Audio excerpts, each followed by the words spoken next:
Welcome back to another Kray video. Please subscribe to our YouTube channel so you don't miss any videos.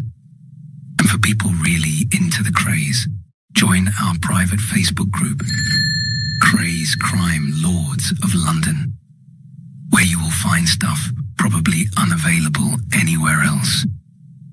We're an established group with a large membership, and best of all, we're friendly. The link is in the YouTube description section.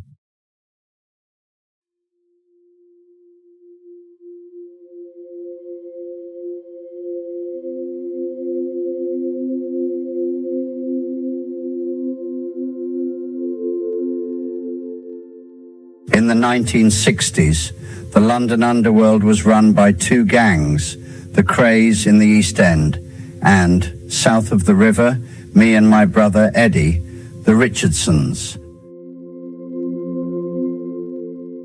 When the two rival firms trespassed into each other's manor, it meant trouble. My name is Charlie Richardson, and in 1967, I was convicted on charges of violence, fraud, and extortion at an Old Bailey trial, during which the judge described me as a disgrace to society. I got sentenced to 25 years in prison, but was actually released in 1984. This is my story, told in my own words. I will talk of the world I inhabited, some businesses above board and others less so. Involvement with gaming clubs, drinking clubs, the motor trade and strip clubs. I will also talk about mafia connections and friends in the government. My network was very wide indeed. I will tell of all this, of my eventual arrest and, bitterly, my trial.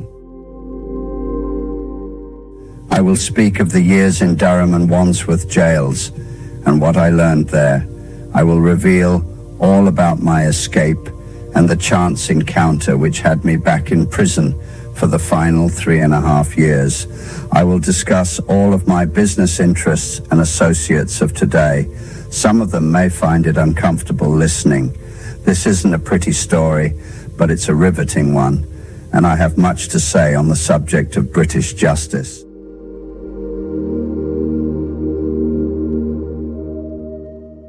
Somebody told me a story once from the upper bunk of a prison cell.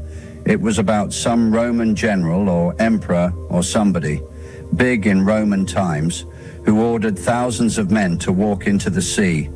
They did, and many of them drowned. That was explained to me as blind loyalty and obedience, almost as if all those Roman soldiers in their little skirts were stupid. To me, that story is about trust. They did what they were told, not because of unquestioning loyalty, but unquestioning trust. Maybe the story is a load of shit. Maybe it did not happen at all. It does not matter, really.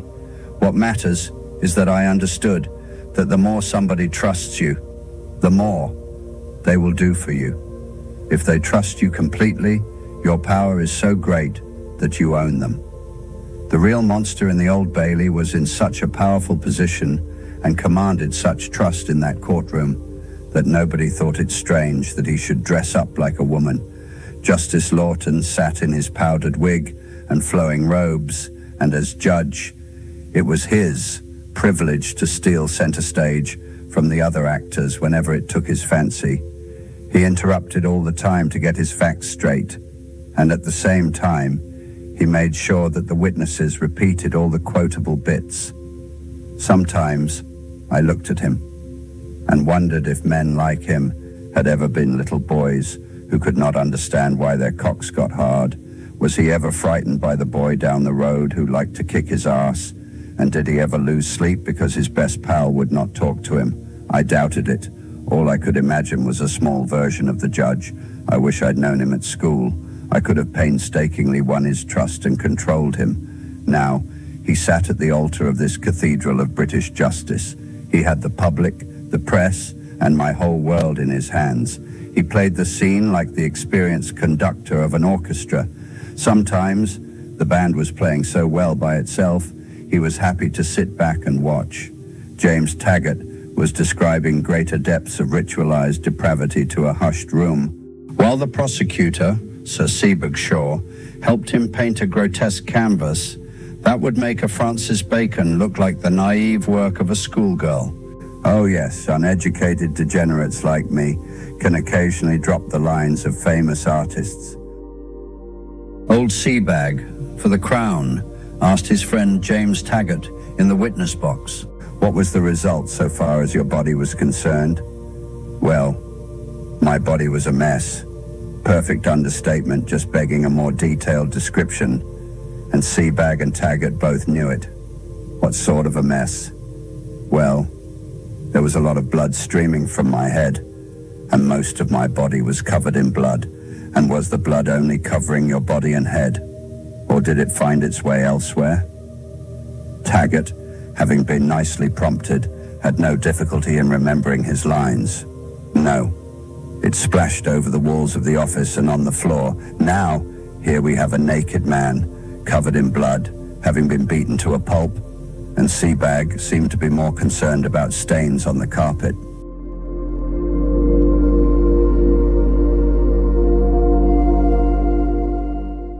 I had little idea of what was coming next, only a suspicion, but like the rest of the court, I was dying to know.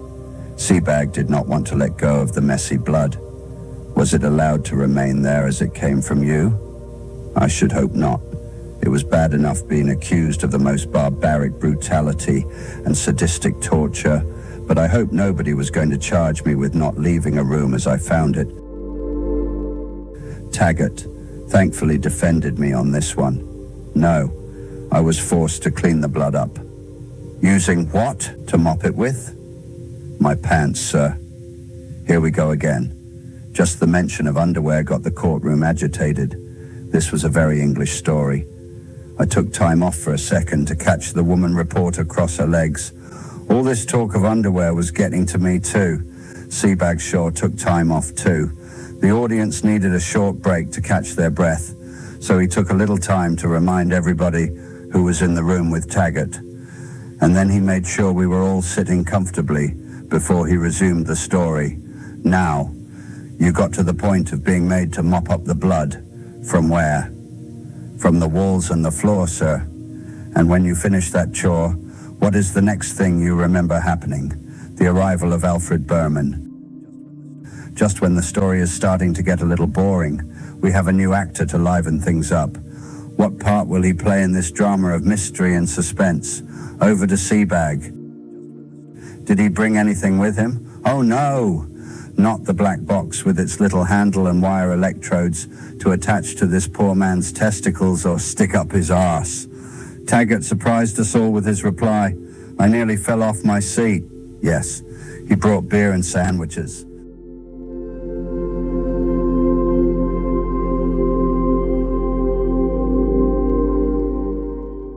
What a scene! We were obviously a little hungry. Beating a man to a pulp builds up an appetite. And when Mr. Berman arrived with the sandwiches and the beer, what was done with these refreshments? The beer was drunk, and the sandwiches were eaten. Well, who shared in that repast? Charles Richardson, Fraser, and Clark. Were you offered any? Not at that stage. Sebag looked around the courtroom slowly before returning to Taggart. There you were, sitting without any clothes on in the corner. Yes, sir. So now we have a naked man covered in blood in the corner of the room. He has just cleared us of being untidy by admitting that he cleaned up the mess, only to accuse us of not letting him join us for dinner. But seriously, this scene worried me because it was too clever. The almost irrelevant detail of it somehow gave the story a credibility it would not have had if they had stuck to the bare brutality. It also had an ingenious way of increasing the general picture of us as the most callous maniacs. A naked, bloody man is sitting next to us, and we stop for a picnic. The audience could imagine us passing the sandwiches around and peering between the slices of bread to see what was in them, while Taggart shivered a few feet away. I felt a twist in my stomach, and I wanted to scream at Taggart for cooperating in such depth with the frustrated novelist of Scotland Yard, who should have been writing for Alfred Hitchcock. They were going to lock me up and throw away the key.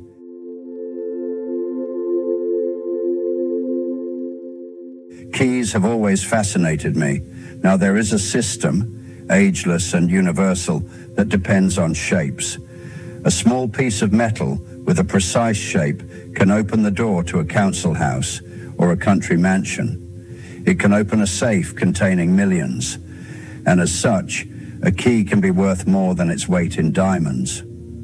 I once had a key that opened a small box in a foreign bank that contained a fortune.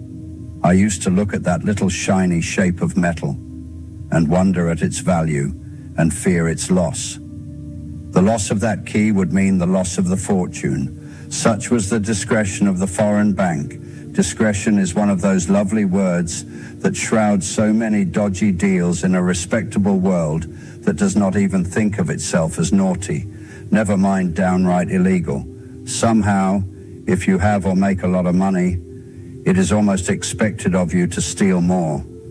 It is made respectable with words and ideas like tax haven. The words conjure up the image of an exotic island paradise, full of unfortunate rich people suffering their exile to avoid a punitive and vicious taxman.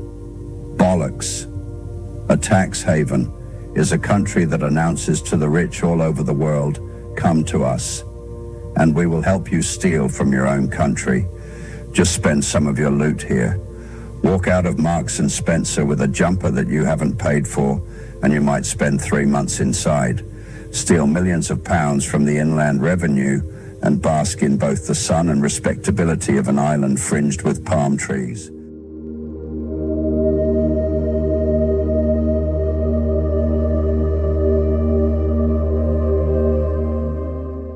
I found a beautiful key when I was a little boy. I could not say what age I was, old enough to walk, talk, and think, and to go out all day without my mother.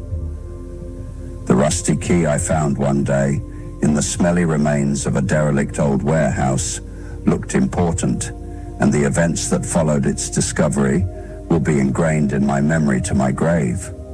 However old I was not old enough to realize that keys are all different shapes. This one was big and official. It looked like the kind of key that opened the door to a deep dungeon rather than a little house. At that time, my dad was locked up in a dungeon at Wandsworth. I do not know to this day why he was there that particular time, but I did understand the basic idea of prisons. I knew he did not want to be there, and I understood that my mother found life without him hard. I also understood that he was locked behind big doors, and that keys were the way that you opened big doors. There were years of my childhood when I cannot properly make sense of what my father did. To us, he was a big, tall, exciting man who would just occasionally be there in bed with our mother when we woke up. He would stay a few days and disappear again. Sometimes he went to sea for months at a time, returning with a twinkle in his eye and exotic presents in his overcoat pockets. Sometimes he was around for months, but never much at home. One of the times he was out, he did something to end up in Wandsworth prison. When we asked our mother why he could not come home, she said he was locked up and couldn't get out. I kept the key I had found to give to my father when we went to visit him. I thought it might open the doors to let him out. It was my first visit to a prison, but certainly not my last. Eddie was left behind in the care of a neighbor while I was dressed up in my smartest clothes, and off we went to the railway station on a cold, wet London day. That is not just a trick of memory. I am sure it was a bleak day, but it is true that so many of my memories at that time were of cold, wet days wrapped up in scarves and balaclavas.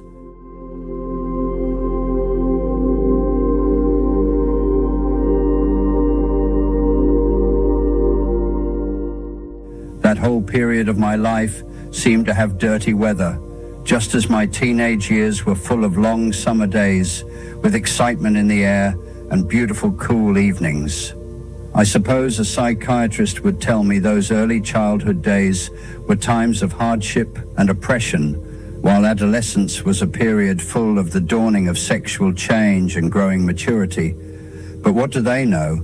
They are just nutcases who sit in the chair listening to the messy lives of lesser loonies on the couch. The train ride was a big adventure, even though it was just across a small part of London. It stopped every few minutes while people wrapped up and breathing steamily got in and out. At one station, a mother and a boy got on. He was about my age, perhaps a little older, but we had nothing in common.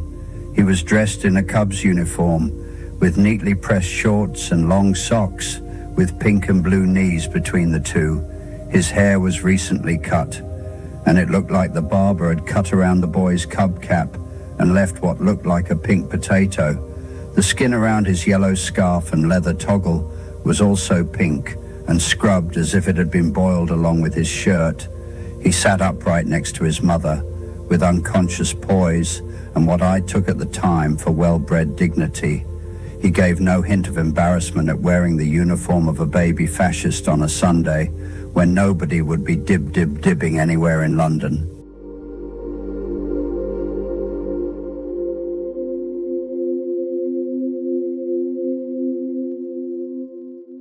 His mother looked like she had just stepped out of British Home Stores.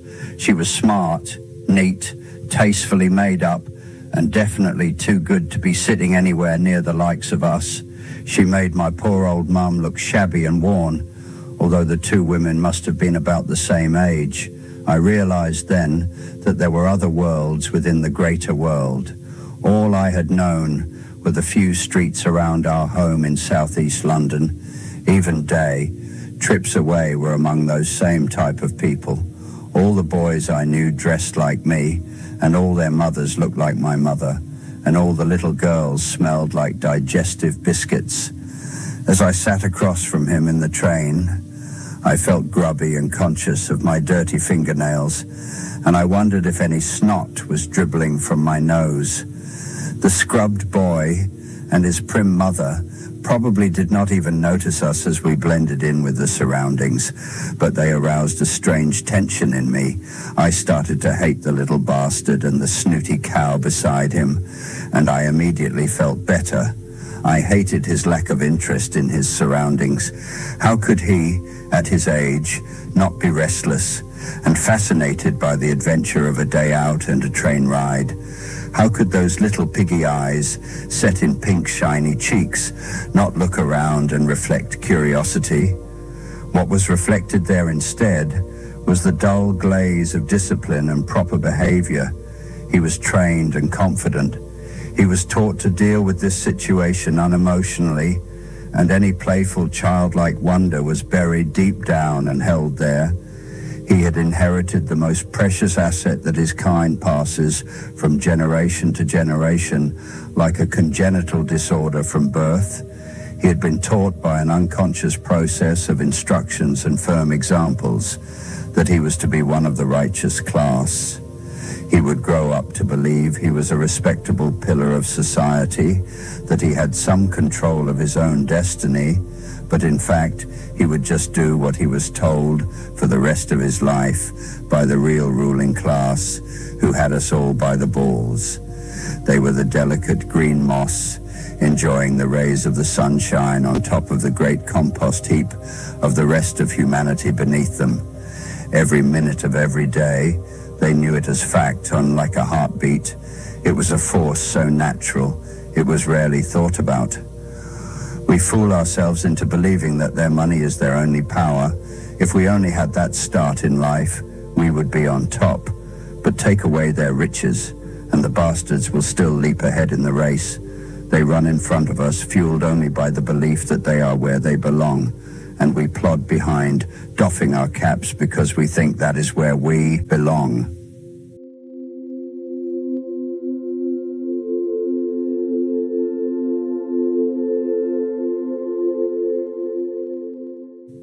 I looked at the little pink baby pig opposite, and I knew I could kick his head in and enjoy the bubbling tears. He would look at me and be frightened for now, but he would know that he was born superior and that one day I would wipe his ass. He would have been wrong. I knew more than the streetwise, salt-of-the-earth humility of my father, who, despite his strength and position in the community, was still silenced by the presence of a posh accent and an expensive suit. He was a dignified man, well respected locally, but he was the leader of a pack of dogs, grateful for a pat on the head from his masters. At that early age, my only response to the scrubbed cub was a blind, uneducated hatred. Years later, I was to learn of his confidence and of my greater strength.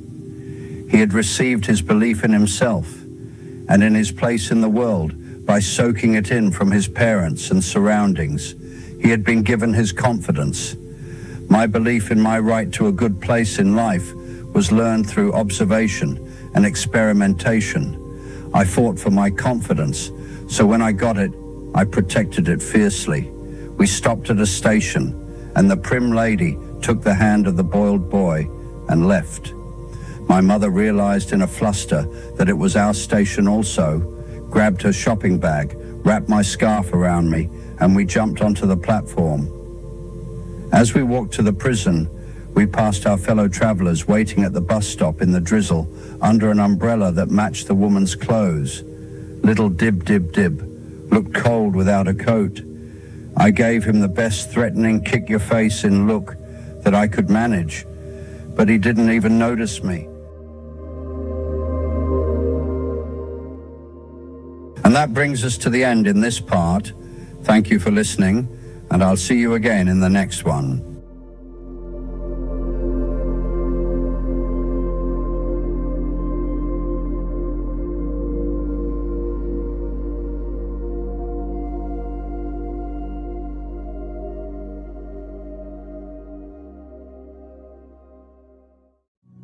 Thank you for watching. If you enjoyed the video, please join our Facebook group. It's called Krays Crime Lords of London. We're a friendly, moderated group with over 1,000 Kray and other celebrated gangster videos available for view. There's also thousands of images in the photos sections. The link for the group is in the YouTube description section. I hope we see you there soon. Leave a like and subscribe.